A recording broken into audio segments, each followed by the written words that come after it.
Max barne, hilean 45 euro ordainduta. Kontratatu 17 berrogeian dendetan eta euskaltel.eusen. Euskaltel, zer nahi duzu bihar?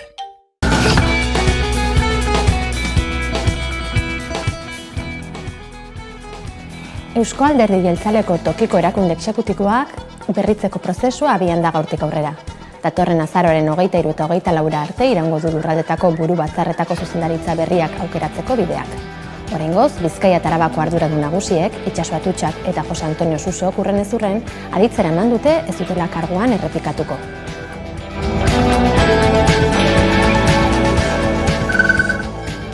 Eguerdion. EH Bilduk 2025erako aurrekontuetarako akordio globalerako proposamena plazaratu du. Koalizio sobiranistak, etxea, gutxieneko soldata eta zaintza lehen etxeko dituen proiektua aurkeztu du, aldaketa beharrezkoa dela azpimarratu duelarik. Aukera badaukagula herri proiektu berdinzale bat osatzeko. Herri proiektu berdinzale bat josteko aukera daukagula. Herri honetan badaudela gaitasunak, sozialak, instituzionalak, komunitarioak, baina urrats bat eman behar dugula. Urrats bat eman behar dugu gure gaitasunak aktibatzeari begira. Baina orain importantea da hitzetatik ekintzetara pasatzea. Eta hori ikusi behar da, nabaritu behar da, 2025ko aurrekontuetan. Izan ere aurrekontuetan zehazten dira, benetan, gobernuen lehentasunak zeintzu diren.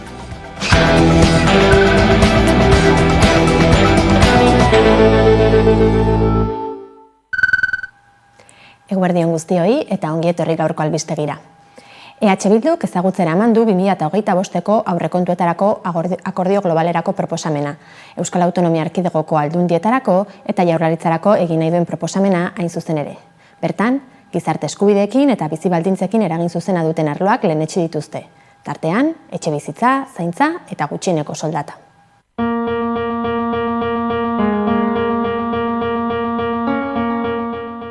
Izan ere uste dugu norabide aldatu egin beharra dagoela.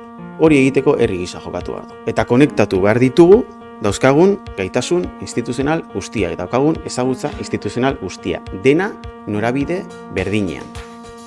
Etxe bizitza merkatuan interbentzio publiko bat egon behar da, eta behar dugu politika publiko bat gai dena neurriz kanpo eta kontrolez kanpo dagoen merkatu bat erregulatzeko.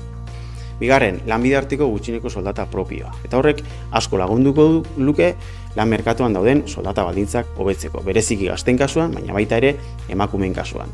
Zaintzen kasuan, uste dugu gizarte zerbitzuetako sistemako prestazio eta zerbitzuetarako sarbidea hobetzeko aldaketa egiturazkoak behar direla, eta berdin prestazioen eta zerbitzuen kalitatea hobetzeko ere. Premiazkoa da. Planifikazio publikoa bat egotea, energia berriztagarrien edapenerako, eta gainera, planifikazio hori, modu partekatuan egitea. Eta baita ere, osasuntsua eta 0 kilometrokoa izango den elikadura sistema propio baten alde politika publiko ausartak martxan jartzeko momentuare badela. Dokumentua helarazita dago, bai EAJari eta bai PSeri, bilerak eskatuta, eta uste dugu, hurrengo egunetan aukera izango dugula, eseri, eta testatzeko ze puntutaraino dagoen borondatea bien partetik, 2025ko aurrekontuetan, politika publikoetan ambizio maila hau aurrekontuetara eramateko. Abian daia da EAJko lurralde karguak berritzeko prozesua. Bizkaia eta Araba buru batzarreko presidenteek, Itxaso Atutxa eta Jose Antonio Susok, ez dute karguetan berrituko adierazitakoaren arabera. Aukerak eta prozesua azaroaren 23 eta 24an amaituko da.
Josu Mendikute Eibarren EAJ-ko zinegotzia zenak bere dimisioa aurkeztu du.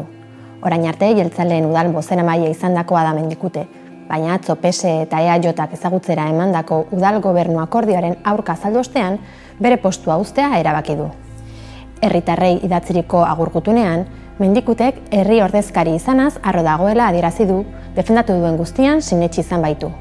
Zerbaitekin ados ez egotean ordea, sinesgarritasuna transmititzea ezinezkoa izanik, uneotan egin zezakeen ekarpenik handiena agur esatea zela baieztatu du.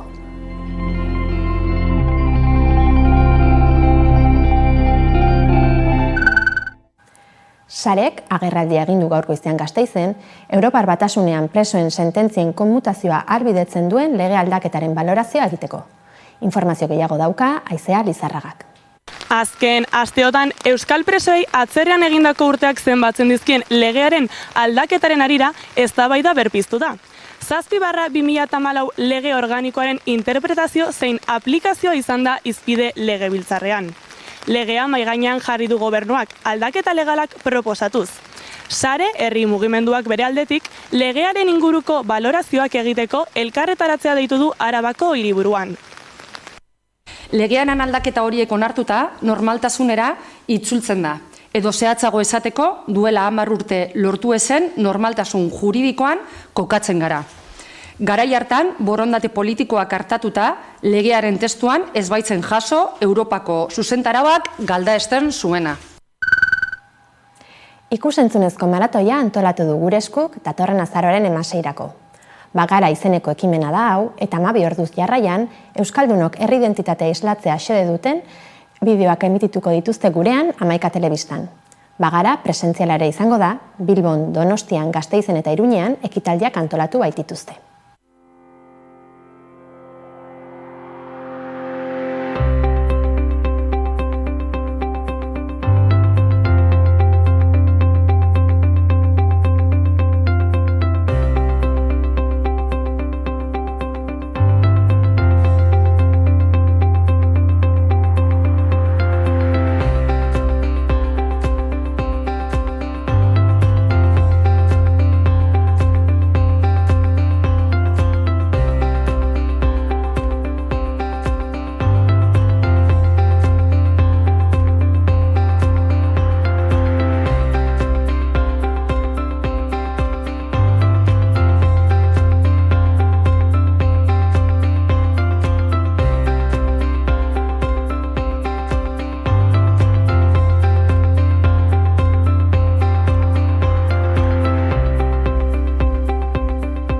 Online zuzeneko batean gure herriaren ezaugarriak eta errealitateak erakutsiko ditugu.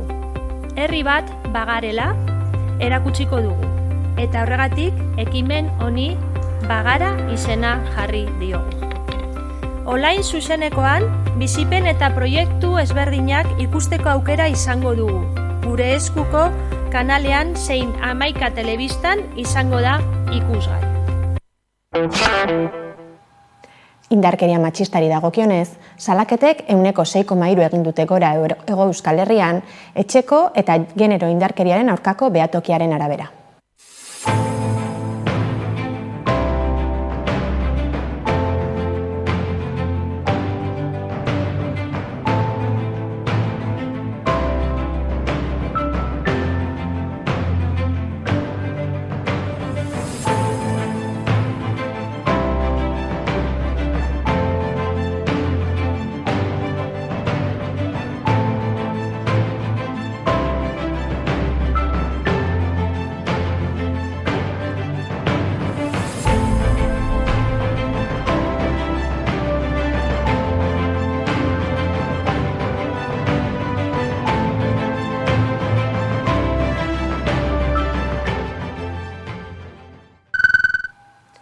Bizkaiko nesken futbol talde bateko entrenatzailearen aurkako 4 urteko espetxe zigorra berretsi du Euskal Autonomia Erkidegoko Justizia Auzitegiak.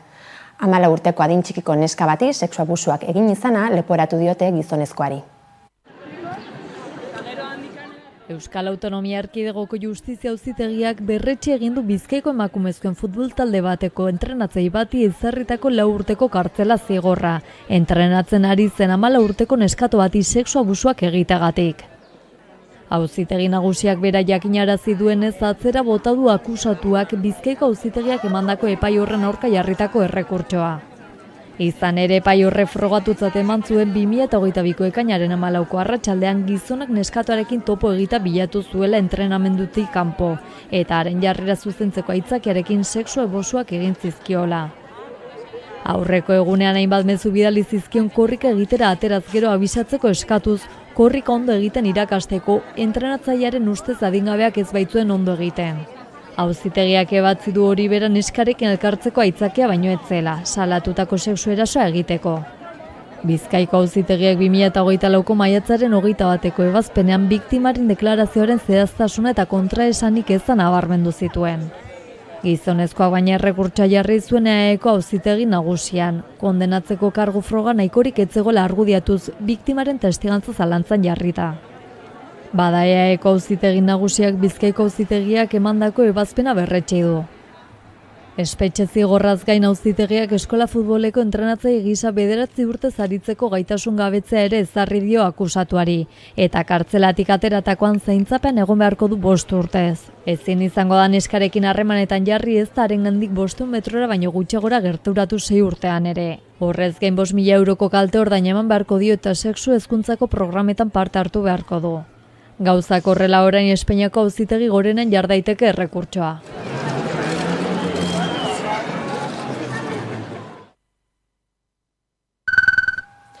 Nafarroako Hezkuntza Publikoko sindikatuek agerraldi egin dute gaur goizean Iruñean, Carlos Jimeno Hezkuntza Kontseilariarekin izandako bilera baloratzeko asmoz. Bertan izan da Irune Rejano. Hezkuntza Departamentuak mahai sektorialean aurkeztutako proposamenak aztertu ondoren, sindikatuek atsekabea adierazi nahi izan dute herritarrei, berriro ere galdutako aukera baten aurrean daudelako adierazi dutenez.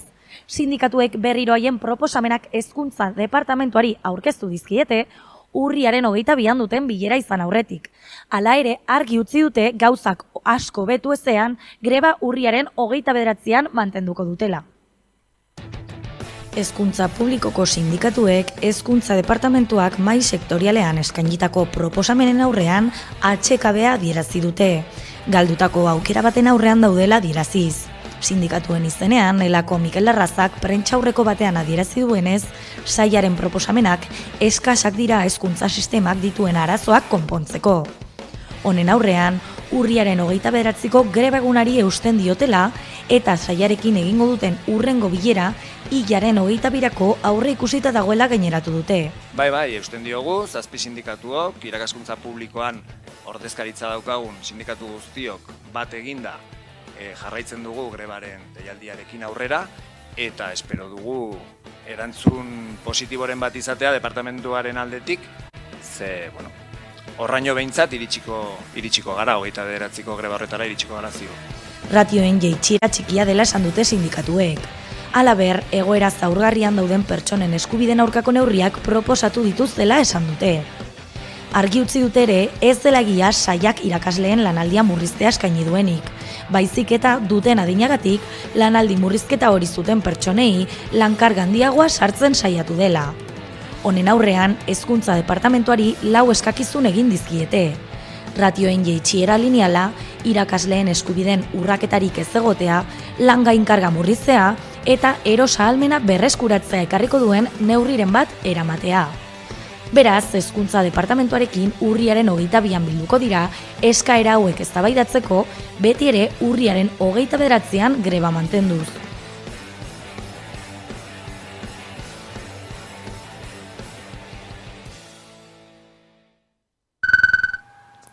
Zaintza Arabak, Gorka Urtaran gizarte politiketako diputatuaren eta Ramiro González aldun nagusiaren hitzak ezeztatu ditu Laudioko San Roque erresidentziaren inguruko aferan.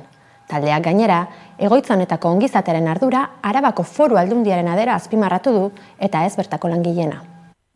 Zaintza Araba elkarteak ukatu ditu gizarte ongizateko foru diputatu Gorka Urtaranek eta aldun nagusi Ramiro Gonzálezek egindako adierazpenak. Ahaldunek aste honetan elkarteak egindako salaketaren bidez langileen profesionaltasuna kolokan jartzen zutela adierazi dute. Aldundiaren adierazpen hauek Zaintza Araba elkarteak Laudioko San Roke egoitzako erabiltzaileek jasotzen duten tratuari buruzko egindako salaketaren erantzun izan dira. Gasteizko Arabarren egoitzaren egoera ere salatu zuen elkarteak. Erabiltzaileen zenbait familiak tratu txarrak ohartarazi eta gero. Arabarren egoitzaren eta Laudioko San Rokeren kudeaketaz azken asteotan egin dituzten salaketen erantzukizuna ahaldun nagusiarena eta gizarte politiketako diputatuarena baino ez dela adierazi du Zaintza Arabak medioei helarazitako ohar batean. Egoitzetako langileen lan ona goraipatu dute eta lanbaldintza eskasekin funtsezko zerbitzua emateko egiten duten ahalegina txalotu dute. Egindako adierazpenen bidez egoitzetako erabiltzaileen senideak eta langileak aurrez aurre jartzeko ahalegina egitea leporatu dio elkarteak Aldundiari, eta argi utzi nahi izan dute langileekiko babesa. Gazako genozidiotik ihesi iritsi ziren pasaden azaroan Gasteizera 5 familia.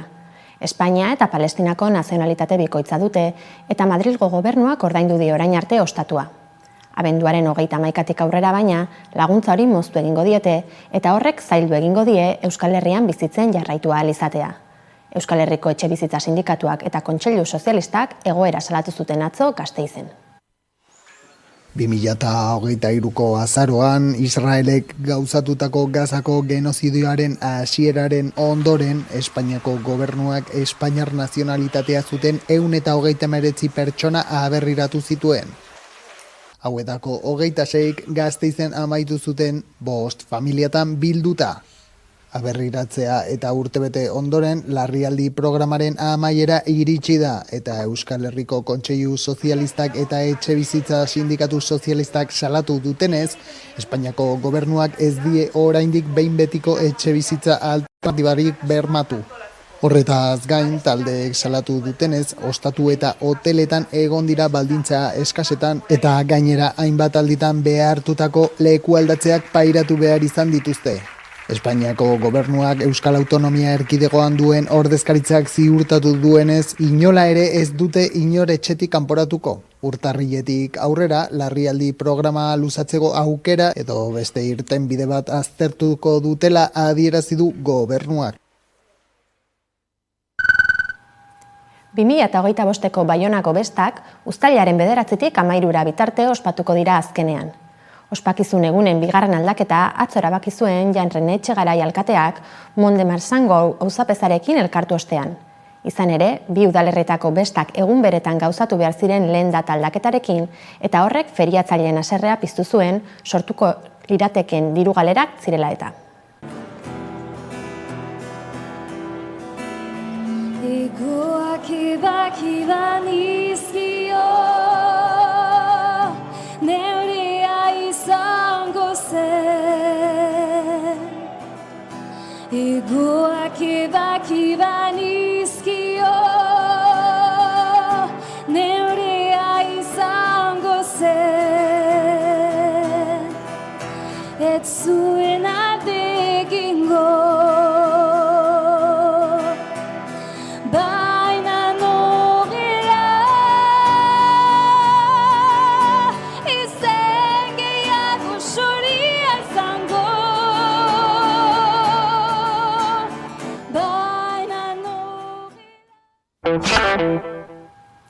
Hiru gazte absolbitu ditu Iruñeko zigorarloko bigarren epaitegiak. 2008ko urtarrileko greba orokorrean, Donibane auzoko apustu etxe batean sartutako pikete batean aritu izana leporatu zieten eta 2 urteko espetxe zigorra eskatu zen haientzat hasiera batean. Orain baina, bertan behera gelditu da zigorraldia. Iruñeko zigorarloko bigarren epaitegiak absolbitu egin ditu Donibane auzoko 3 gazte 2008ko urtarrilaren 30ko greba orokorrean izandako gertakari batzuengatik. Eskubide sozialen gutunak deitutako protesta egun hartan 13 atxiloketa izan ziren, eta orain absolbituta dauden 3 pertsonak Donibane auzoko apostuaretu batean sartu zen pikete bateko kide izan ziren. Egun batzuk geroago, Espainiako poliziak egitako polizia operazio batean atxilotu zituzten gazteak. eta fiskalak 2 urteko kartzela zigorra eta ustez ixtera behartu zuten apustuetxetik 200 metroko urruntzegindua eskatu zituen haientzat. Espainiako poliziak Donibaneko kaleetan zehar zijoan pikete informatiboa geldiarazi eta kideak kolpatu zituen. Pertsona bat atxilotu zuten une horretan. Agenteek emandako aitzakia apustu etxe bateko arduradunari ustez egindako mehatxua izan zen. Establizimenduaren jabeak ziurtatu zuen sindikalistek behartu egin zutela eta grebalariei jarrera oldarkorra leporatu zien. Altzariak jo eta ixteko bortizki eskatu zielako. Gainera, gaineratu zuen akusatuetako bat apustu etxe barruan geratu zela 5 minutuz. Fiskalak batekin zuen poliziaren tesiekin eta akusazio idazkian adierazi zuenez, piketea apustu etxera sartu zen langileak beldurtzeko asmoz. Eta bildutakoak sarrerarako atea jotzen eta petardoak leherrarazten hasi ziren. Hala ere, epaiketan aurkeztutako grabazio baten arabera, 3 akusatuak lokalera sartu ziren eta bertako langilearekin elkarrizketa labur bat izan zuten. Grebarekin bat egiteko eskatu zioten, baina jabeak uko egin zion, eta berehala irten ziren joko aretotik. Akusatuek bortxarik edo jarrera bortzirik izan gabe. Ondorioz, 3 pertsona horiek absolitu dituzte. Jose Antonio Jainaga, Sidenor enpresa bizkaitarreko presidenteak, Ribabellosan lantegia duen Talgo konpainiako akzioak erostea aurreikusi duela jakinarazi zuen atzo, baldin eta ekimen honek Talgoren euskal sustraiak mantenduko baditu. Talgok berretsi du dagoeneko Bizkaiko enpresak jakinarazi diola erosketa hori egiteko duen interesa. Bai gainean dago gainera, Sidenorrek Talgoko akzio guztiak eskuratzea eta beraz, tren konpainiaren jabe bakarra bihurtzea.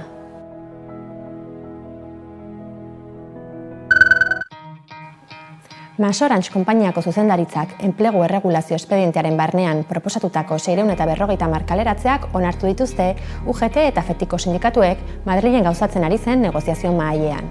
Komisiones Obrerasek akordioa sinatu ez badu ere, 650 pertsonek enplegua galduko dutela berretxita dagoela dirudi. Egoera honek eragin zuzena izango du Euskalteleko plantillan, Masorantzen barnean baitago.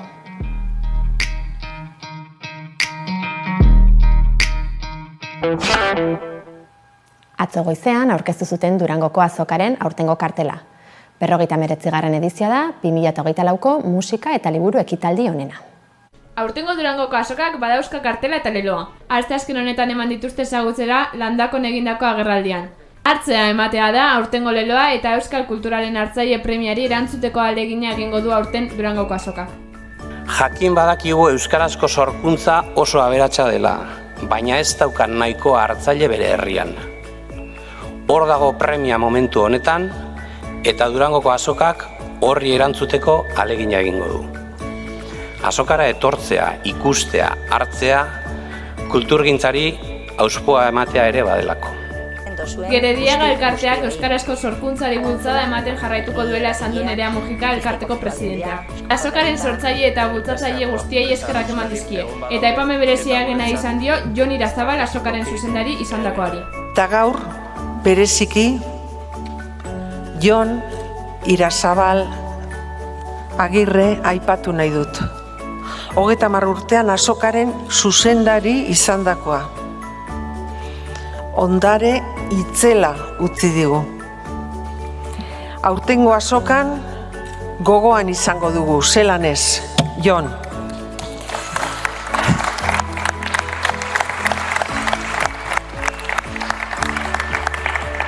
Aurtengo azokaren kartela hainbat ikuspuntutatik berritzailea dela esan dute. Hasierako ametsak marrazten joan gara urtero, eta begira zelako irudia sortu dugu. Koloretsua, anitza, indartzua eta ederra.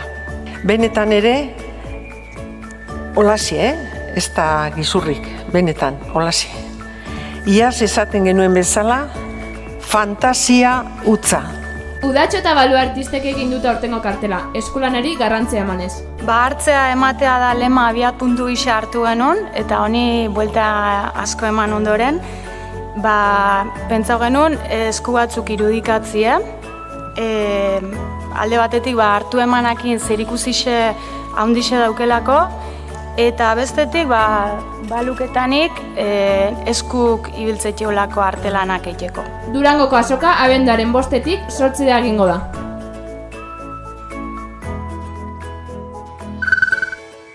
Aste honetan, Blond taldera gerturatuko gaitu musika zuzenean saioan Koldo Otamendik. Seikote honen Bainolet kantuz diskaren inguruan aritu dira hizketan, non popa, funka edota metala uztartzen dituzten. Gaurko musika zuzenean telebista saioan Blond taldea ezagutuko dugu. Bainolen filmaren soinu banda egiteko sortu zen Blond taldea. Paskal Irigoyen eta Maia Iribarne musikari eta sortzaile jartzen dute abian Bainolet egitasmoa, non musika eta irudiek garrantzi bera duten. Bi sortzaileek bestelako zinema egiteko autua egin zuten, eta Bainolet horren emaitza da, herritik herrirantza sortutako zinema proiektua. Aipatu bezala musikaren garrantzia handia da film osoan zehar, eta beraz ez da harritzekoak filmak soinu banda bat izatea. Eta horren emaitza Bainolet kantuz izeneko diskoa da. Bertan, filman agertzen diren musikak topatu ditzazkegu, bai eta beste kantu berri batzuk ere. Guztira 8 kantu entzun daitezke disko honetan, eta pop kantu isoetatik, metal bortitzera, funkera eta bestelako erritmoetara bidaiatzeko aukera ematen du. Diskoa laukote moduan grabatzen dute. Paskal Irigoyen ahotsa eta gitarretan, Maia Iribarne biolina eta ahotsetan ere, Niko Armendariz baterian eta Aiande Etxeberri basuan.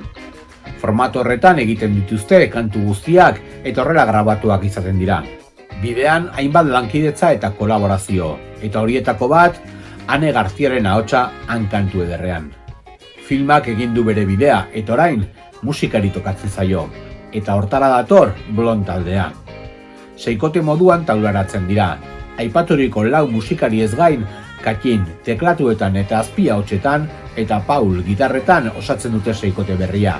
Formato horretan 2 kontzertu bira burutu dituzte. Udara aurretik 6 kontzertu eskaini zituzten Euskal Herriko herrietan barna, eta zerrenda horretako azken geltokia EHZ Festivala izan zen, non taldeak emanaldi berezi eskaini zuen. Ireirarekin batera taldea berriz ere errepidera bueltatu da, beste 7 kontzertu eskaintzeko. Musika zuzenean telebista saioko lagunak Hendaiara gerturatu ginen horietako kontzertu bat ikusteko. Borderline fabrikan egin zuten hitzordua jendearekin, eta bertan eskaini zuten emanaldia pasaden astean. Eta bide horretan seikotarekin bildu ginen Hendaiako karrikeilunetan. Aurrera begira zenbait emanaldi hitzartu ditu bandak, eta Oñatin, Beran, Atarratzen edo Miarritzen ariko dira zuzenean datozen aste eta hilabeteetan. Esan bezala disko jostaria da Bainolet kantuz, eta musikalki ahotsen presentzia handia da. Izan ere, 2 abeslari onditu taldeak, Paskal eta Maia, eta musikari xorta eder bat ere. Kantuak filmaren soinu banda izateko sortuak izan badira ere, kontzertuan ederki funtzionatzen dute. Filma ikustea gomendatzen badugu ere, musikak bakarrik ere funtzionatzen duelako. Esan bezala, gaur, gabeko 10:00 aurrera, hemen, 11 telebistako pantailetan, Blond taldea ezautzeko aukera izango dugu. Era berean, nahieran ikusteko aukera izango da ere, 11.eus atari digitalean, bai eta YouTube eta bestelako sare sozialetan.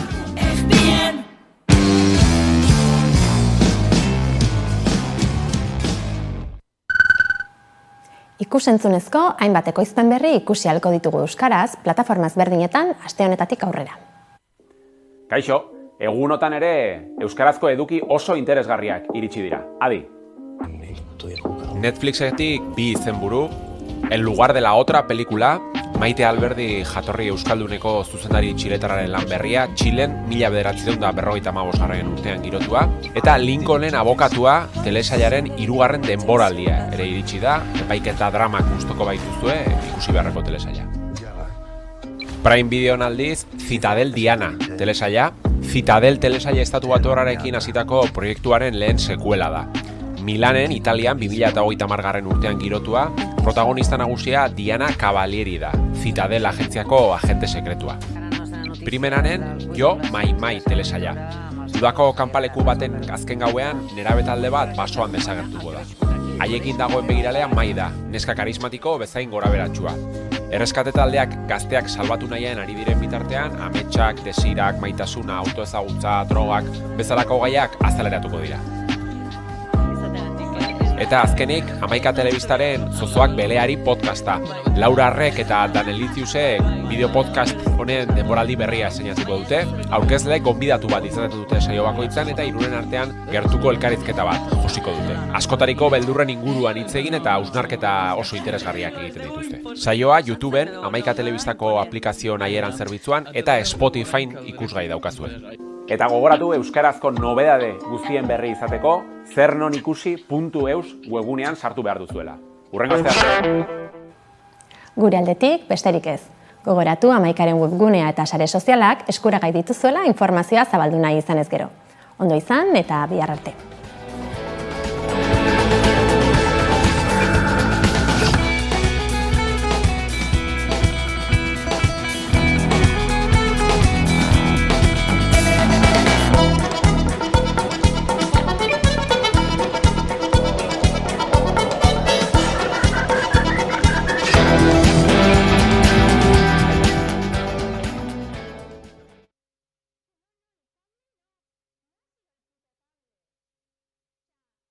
Thank you.